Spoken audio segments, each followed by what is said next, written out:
The crawl space under his house wasn't just where he hid bodies. It was where innocents went to die. 26 boys, layered, rotting, forgotten, all beneath the floorboards of one man's suburban home. And somehow, he still had time to perform at birthday parties as a clown.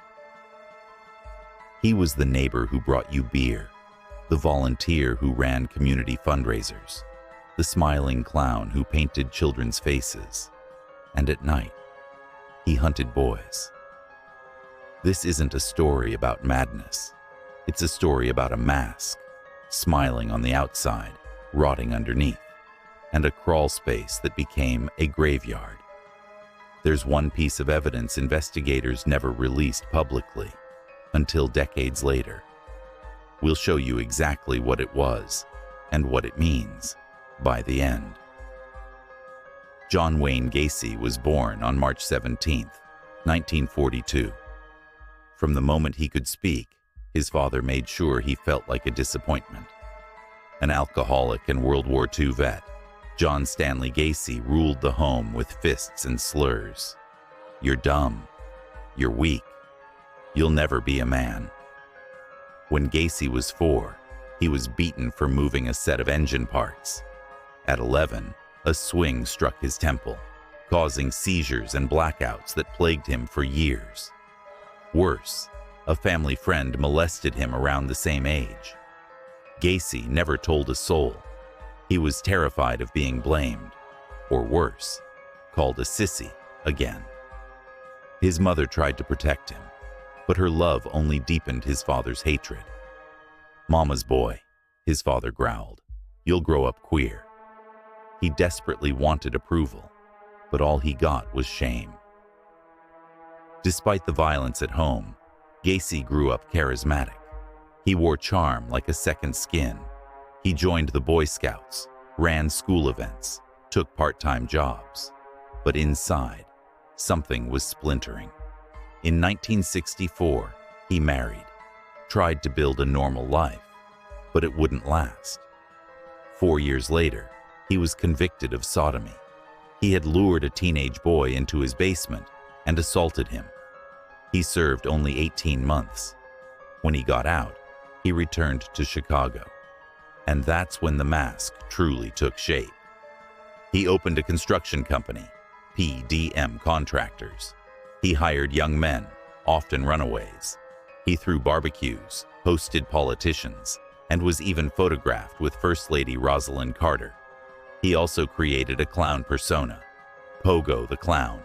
Red suit, white face paint, painted smile.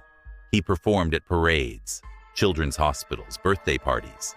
But at night, that smile twisted, and the real John Wayne Gacy came out. Gacy didn't just kill, he hunted. He knew exactly how to lure his victims.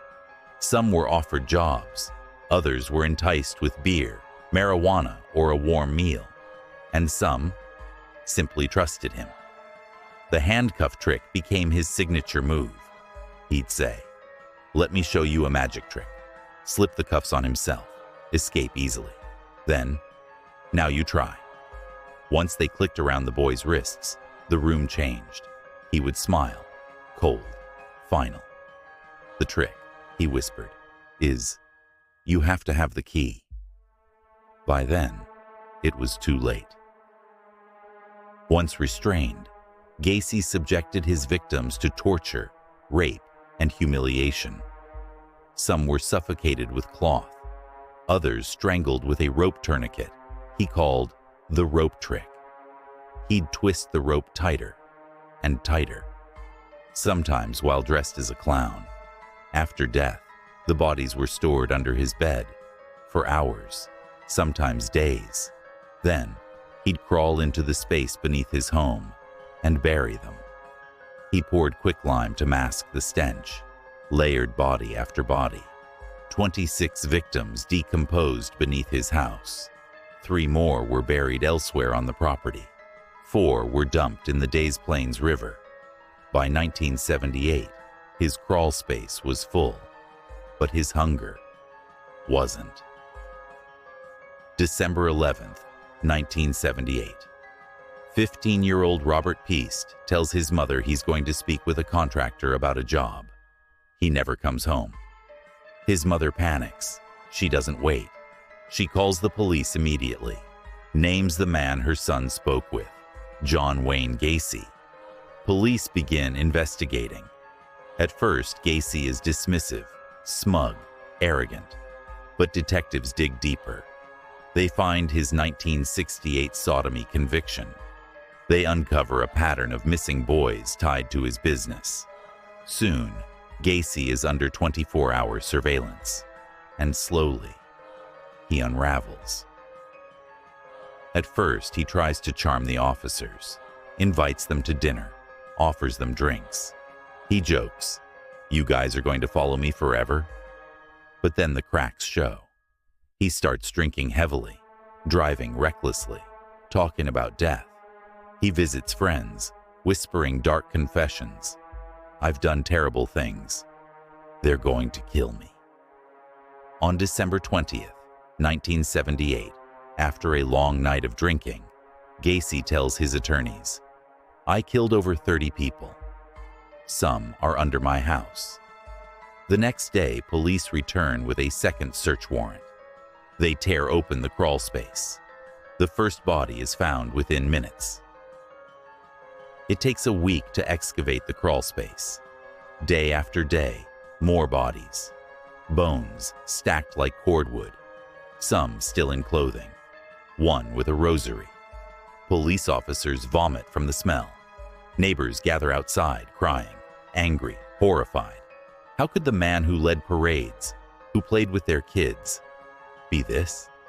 The answer: he wasn't one man, he was two. February 1980. Gacy is charged with 33 counts of murder. His defense? Insanity. He claimed multiple personalities, said Jack did the killings, not him. But jurors heard his confession. He described the murders in cold, detached detail. They saw the evidence, victims' IDs, clothing, photographs, bones, and they heard from families, mothers whose sons vanished without a trace. After less than 2 hours, the jury delivered the verdict: guilty, all counts. The next day, death penalty. He spent 14 years on death row. On May 10, 1994, John Wayne Gacy was executed by lethal injection. Some of the victims still haven't been named. Decades later, DNA helped identify a few. Others are still labeled John Doe. And then, there's the ring. In 1976, Gacy took a silver ring from one of his victims. It had initials, but no match in any missing persons reports. The ring remained in police evidence for decades, silent. Then, in 2017, the DNA matched a teenager from another state, a boy who'd never been reported missing. Was he a runaway? Or was someone protecting Gacy? We may never know. John Wayne Gacy smiled as he painted children's faces. He shook hands with politicians, told jokes, sang songs, and all the while, beneath his house, the floorboards cried out. His victims had names, dreams, families, and their silence was deafening. Could this happen again? Could a man like Gacy live in your town, right now, wearing a smile? Do you think Gacy was born a monster, or did his childhood make him one? Let us know what you believe in the comments, and if stories like this keep you up at night, hit subscribe, because here at Dead Silence, the truth is scarier than fiction.